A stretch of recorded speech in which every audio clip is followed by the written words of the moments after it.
It's all good though, because Martin Luther King is the first African American honored with a memorial on or near the National Mall, and only the fourth non-president to be memorialized in such a way. And guess what? It ain't coming down, unlike some other folks in history who shall remain nameless.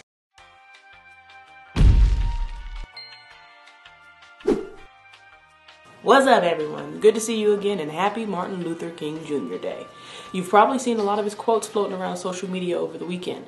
He was an icon, a fighter, non-violent of course, a master orator, that fucking voice, remarkably brave and human. In honor of the civil rights legend, let's dive into how this holiday came to be, making Martin Luther King Jr. only the third person to have a U.S. national holiday in their honor.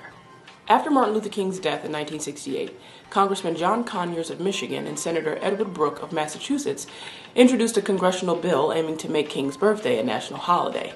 The bill first went up for a vote in 1979, but it fell 5 votes short of what was needed in order to pass. A couple of the main arguments against the holiday were that 1, a paid holiday for federal employees would be too expensive, and 2, that MLK was a private citizen who never held public office. Opposers felt that honoring him in this way would break tradition. That's a polite way of phrasing it. The only other people to have a U.S. national holiday in their honor are George Washington, President's Day, and Christopher Columbus. He ain't hold public office, so what's this tradition you speak of? Not to mention, we need to get rid of Columbus Day though, for real, because homie was a piece of shit. Anywho, after the failed vote, the King Center rallied support from the general public and garnered 6 million signatures on a petition to Congress in order to pass the bill. In addition, in 1980, Stevie Wonder wrote that happy birthday track that every black person knows. Happy birthday to you. Happy birthday to you. Happy birthday. We have no budget to sing or play that song, so I'm gonna stop. He did so in order to bring awareness to the cause, and it was a hit. Even still, Senator Jesse "I'm Awful" Helms of North Carolina questioned whether Martin Luther King Jr. was significant enough to receive that type of honor. Helms cited King's opposition to the Vietnam War and accused him of being a Marxist. He even filibustered against the bill and submitted a 300-page book report claiming that Martin Luther King Jr. had communist connections. What the fuck is the deal? Come on. Ugh. The Red Scare, who gives a shit?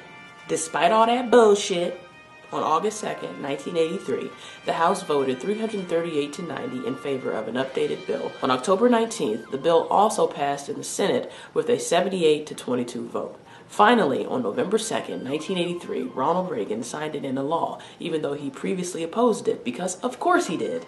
MLK Day was observed for the first time on January 20th, 1986, and is observed on the third Monday in January. That's because it falls under the Uniform Monday Holiday Act, which established observance of certain holidays on Mondays. It was designed to increase the number of 3-day weekends for federal employees. This is why, even though his birthday was on January 15th, this year we're here celebrating it on the 18th, the third Monday in January. While the first observance took place in 1986 at the federal level, some states were like, I guess, but we're going to do it our way. New Hampshire called it Civil Rights Day up until 1999. Alabama, Arkansas, and Mississippi. Alabama, Arkansas, and Mississippi already celebrated Robert E. Lee's birthday, shocker, which was January 19th, around Martin Luther King's birthday. So what do? They just lump those two holidays together because both of those people represent the same thing. It's all good though, because Martin Luther King is the first African American honored with a memorial on or near the National Mall, and only the fourth non-president to be memorialized in such a way. And guess what? It ain't coming down, unlike some other folks in history who shall remain nameless. Confederate leaders. Like Robert E. Lee. Maybe don't be a traitor. Sounds like poor life choices. It was an uphill battle to honor Martin Luther King Jr. in this way. He gave everything he had, including his life, to the movement. My admiration and appreciation for him and all the other freedom fighters knows no bounds. He more than deserved a national holiday, and there shouldn't even have been a debate. All I can say is thank you. Class dismissed, and happy Martin Luther King Jr. Day.